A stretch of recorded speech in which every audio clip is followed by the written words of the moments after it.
Hello అండి అందరికీ ఈరోజు నేను మామిడి తాండ్ర ఆమ్చూర్ అంటాం మేము. ఆ మామిడి తాండ్ర ఎలా చేస్తారో చెప్తున్నా. ఇక్కడ మా పాప తింటుంది, కోసిచ్చాను, బాగానే ఫుల్ తింటూ ఉందన్నమాట. సరే, దానికోసం మనము ముందుగా బాగా పండిన మామిడికాయలు మనకి కొన్ని తీసుకొని పోయిన పుట్టంతా తీసుకునేయాలి. తర్వాత దాన్ని ఒక మిక్సీ జార్లో వేసుకొని మిక్సీ పట్టుకోవాలి నున్నగా. దాన్ని ఇప్పుడు స్టవ్ వెలిగించి గ్యాస్ పైన మనము గ్రైండ్ చేసి పెట్టుకున్నటువంటి దాన్ని వేసి, అలాగే కొంచెం చక్కెర కూడా వేసి బాగా కలపాలి. మొత్తం ఒక క్రీమ్ పేస్ట్లోకి రావాలన్నమాట. అంతవరకు దాన్ని మనము మిక్స్ చేస్తూనే ఉండాలి. అంతలోపు మనము వేరే ప్లేట్కి ఆయిల్ రాసి పక్కన పెట్టుకోవాలి.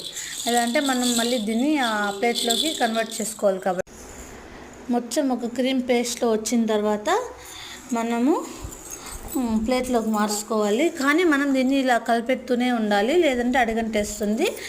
దానికోసం మనం నీట్గా కలుపుతూనే ఉండాలన్నమాట. హై ఫ్లేమ్లో, లో ఫ్లేమ్లో మార్చుకుంటూ మొత్తం బాగా ఉడికించుకొని కలుపుకోవాలి.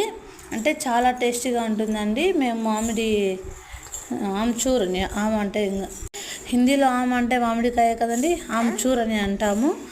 దాన్ని మామిడి తాండ్ర కూడా అంటాము. ఇంకా కొంచెం మసాలా వేసి చేస్తారనమాట కారంగా. ఇది కొంచెం తీయగా ఉంటుంది.